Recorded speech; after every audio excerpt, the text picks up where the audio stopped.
No internal water sources, such as groundwater table seepage. Prior to any excavation, the site should be surveyed to determine the limits of the repair and estimate the quantity of geotextile required. A geotechnical site investigation should be conducted to determine soil classification and existing moisture condition. The excavation limits should be based on a 1.5 to 1 cut slope, depending on slope geometry and height of embankment. The actual excavation should extend into competent soil without causing an unstable condition. A 12-inch lift thickness should be used unless a geotechnical analysis indicates otherwise. A Class D geotextile should be specified in accordance with the LADOTD standard specifications. The main requirements for a Class D geotextile are minimum grab tensile strength of 180 pounds, minimum elongation at failure of 50%, minimum AOS of 70, minimum burst strength of 290 pounds per square inch, and a minimum puncture strength of 75 pounds. Additional requirements can be found in the 2000 edition of the Louisiana Standard Specifications for Roads and Bridges. Again, the geotextile properties can change with a more site-specific geotechnical analysis. The quantity of geotextile should be based on continuous coverage of each lift, extending from the base of the cut slope to the edge of the slope face. The first step is to establish a baseline at the top of the slope outside of the excavation area. The excavation should begin several feet behind the slope failure. The cut edge distance from the baseline should be maintained as practical along the length of the repair. The cut slope should be benched down to competent soil to prevent a weak surface plane from developing. The cut slope may follow a theoretical 1-to-1, 1.5-to-1, or a lesser broken back slope as necessary to excavate the saturated soil. The excavation should be completed with the final grade slope to drain. A .025 grade is acceptable.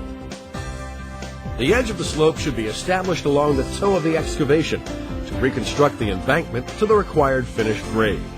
Because the fabric will extend to the edge of the slope to allow drainage, surface grading allowed will be minimal to prevent damage to the reinforcement. The tolerance of the finished grade and survey equipment necessary will depend on the site requirements. As a minimum, a level, rod, and measuring tape are required. For more accurate requirements, a total station may be necessary. The surface should be leveled with a dozer and then compacted with a tire roller. A loaded dump truck may be used if a wheel roller is not available. The fabric edges should be marked with a paint line by measuring from the baseline. The length of the slope should be established based on an elevation reading of the toe of slope. Place the geotextile perpendicular to the baseline in one continuous sheet with an excavation back slope to establish toe of slope. The geotextile should be extended 2 to 4 inches beyond the finished grade. The backfill operation may begin. Do not operate any equipment directly on the geotextile. Prior to using the excavated material as backfill to reestablish the embankment, the soil should be dried as close to optimum moisture as time, equipment, and weather conditions allow. The test section slope has successfully performed with a moisture content at time of construction as high as 10% above optimum. Place material in a loose state as necessary to achieve a 12-inch compacted lift. Initially grade and walk down the lift with the dozer. Final compaction should be achieved with a tire roller or other acceptable equipment. This process should be repeated for each lift until the embankment is completed. When the width of the geotextile roll is less than the length of reinforcement required, it is allowed to change the orientation of the geotextile to be placed parallel to the baseline for ease of construction. Upon completion of the backfilling process, the embankment may be graded with the dozer to establish a smooth finished slope. Care should be taken to allow the geotextile to be exposed without excessive tearing. The slope may then be seeded to establish a grass mat in accordance with the standard specifications. There exist many embankments in Louisiana constructed with heavy clay soils that are experiencing repetitive slope failures. Highway maintenance engineers have been seeking a cost-effective way to permanently repair these slopes with existing manpower and equipment.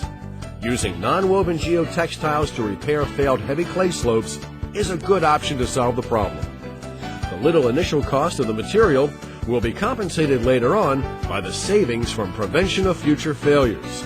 Since the construction process recommended by this study is similar to routine rehabilitation procedures, maintenance units in the district should be able to handle the majority of repairs. It is recommended that maintenance units in each district of the state consider using this technique in their daily rehabilitation activities. Thanks for watching.